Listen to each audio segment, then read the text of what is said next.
आजकाल माणूस माणसापेक्षा जास्त वस्तूंवरती प्रेम करायला लागलाय। अशाच एका सुंदर कुटुंबाची ही कहाणी असणार आहे। पूर्ण ऐकायची। या नवीन वर्षामध्ये ही गोष्ट तुम्हाला नक्की काहीतरी शिकून जाणार आहे, त्यामुळे व्हिडिओ स्किप न करता पूर्ण बघा। हाय हॅलो नमस्कार, मी रेखा तुम्हा सर्वांचं पुन्हा एकदा स्वागत करते आपल्या एका नवीन व्हिडिओमध्ये। तर आजची ही जी स्टोरी आहे, सुंदर 3-4 मिनिटाची स्टोरी असणार आहे, पण खूप सुंदर। नक्की ऐका, काहीतरी मोटिवेशन नक्की देऊन जाईल। तर एक छोटंसं कुटुंब असतं, त्या कुटुंबामध्ये नवरा बायको आणि त्यांचा एक छोटासा मुलगा असतो। तर प्रत्येक कुटुंबाचे एक स्वतःचं एक ड्रीम असतं, स्वप्न असतं की स्वतःचं एक घर असावं आणि एक 4 व्हीलर गाडी असावी। असंच याही कुटुंबातील नवरा बायकोचं एक स्वप्न असतं की आपलं एक छोटंसं घर असावं, एक गाडी असावी, बस त्यातच ते सुखी असतात। आणि त्यांनी घर स्वतःचं घेतलेलं देखील असतं आणि त्याच घरामध्ये ते राहायला देखील गेलेले असतात। असेच थोडेसे दिवस जातात आणि नंतर त्याला असं वाटतं की बायकोला आपण काहीतरी सरप्राईज द्यावं, कारण की दिवाळीचे दिवस असतात आणि दिवाळी पाडव्याला बायकोला काहीतरी सरप्राईज द्यावं असं त्याला वाटतं। म्हणून तो काय करतो, गाडी 4 व्हीलर जी असते ते अगोदरच बुक करून ठेवतो आणि ती 4 व्हीलर त्याला असं वाटतं की दिवाळीच्या पाडव्याच्या दिवशी बायकोला गिफ्ट करावी। आणि अशाच प्लॅनिंगने तो सकाळी घराच्या बाहेर निघतो। मस्त 4 व्हीलरचं सर्व काही जे डॉक्युमेंट्स असतात तो कम्प्लीट करतो आणि इव्हिनिंगला थोडं संध्याकाळ झालेली असते, त्या टायमिंगला तो 4 व्हीलर घेऊन येतो।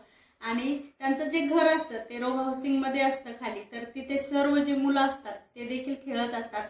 त्या मुलांमध्ये ह्याचा देखील मुलगा खेळत असतो। तर आपल्या वडिलांनी 4 व्हीलर आणली हे बघून त्या मुलाला खूप आनंद होतो आणि तो मुलगा लगेच पप्पा पप्पा करत त्या 4 व्हीलर मध्ये बसायला जातो। वडील त्याला बोलतात की हो चल बस, त्याला बसवतात आणि घरापर्यंत घेऊन जातात। त्यानंतर वडील बोलतात तू इथेच थांब, मी आईला पूजेसाठी, गाडीची पूजा करण्यासाठी ताट घेऊन यायला सांगतो। आणि ते वडील असे थोडेसे पुढे निघतात, घरामध्ये जायला निघतात। तो मुलगा गाडीच्या खाली उतरतो आणि तिथेच एक लोखंडी खिळा पडलेला असतो, तो खिळा तो मुलगा घेतो आणि त्या खिळ्याने त्या गाडीवरती असं काहीतरी लिहत असतो। तर वडील घरातून बायकोला सांगतात की पूजेचं ताट घेऊन ये, तुझ्यासाठी काहीतरी सरप्राईज आहे। आणि ती जसं जसं ती ताट बनवत असते, वडील बाहेर येतात आणि वडिलांना जसं बाहेर येतात तसं काहीतरी स्क्रॅच केलेला आवाज येतो आणि तो आवाज असतो या मुलाने काहीतरी गाडीवरती लिहिलेला। त्यांचा इतका संताप उडतो, खूप संताप उडतो। त्यांना वाटतं नवीन गाडी आहे आणि या मुलाने काय केलं या गाडीवरती, ते काहीच बघत नाही। तिथे पडलेला एक लाकूड असतं, त्या लाकडाने जवळजवळ त्या मुलाच्या हातावरती ते खूप मारतात। त्या मुलाच्या तोंडातून आवाज देखील निघत नाही आणि तो रडायचा प्रयत्न करतो। नंतर तो रडतो आणि तो रडण्याचा आवाज ऐकून आई घराच्या बाहेर येते।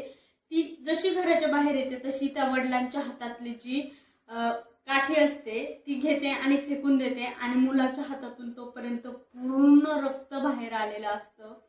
तर त्यांना एवढा राग आलेला असतो की ते बघतच नाहीत की काय झालंय नेमकं, आपण मुलाला किती मारतोय।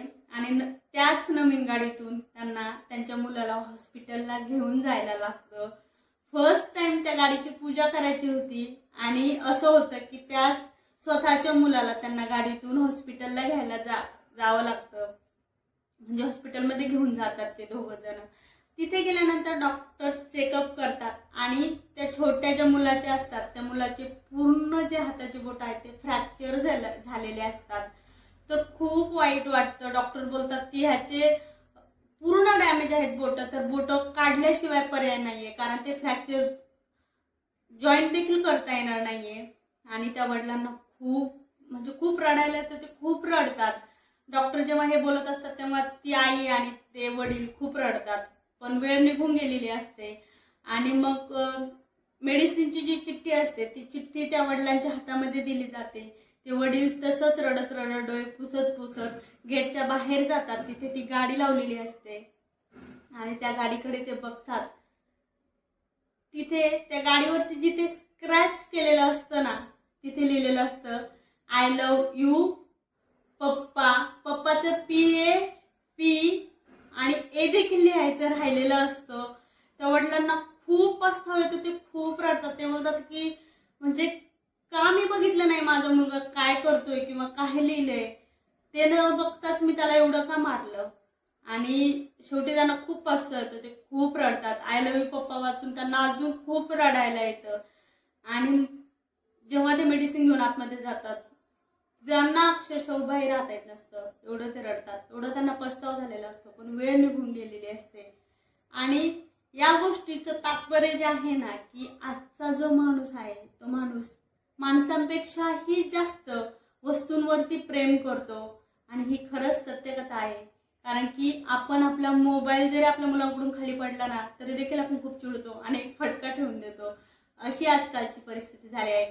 तर या नवीन वर्षामध्ये एक शिकायचं आहे की वस्तूंपेक्षाही जास्त माणसांवरती प्रेम करायला शिकायचं आहे. त्यामुळे ही गोष्ट कायम लक्षात ठेवा आणि यातून काहीतरी शिका. ही गोष्ट तुम्हाला आवडली असेल तर नक्की चॅनलला सबस्क्राईब करा, लाईक करा आणि तुमच्या मित्रमैत्रिणींसोबत शेअर करा. आपण भेटूयात पुढच्या व्हिडिओमध्ये. तोपर्यंत बाय बाय, टेक केअर.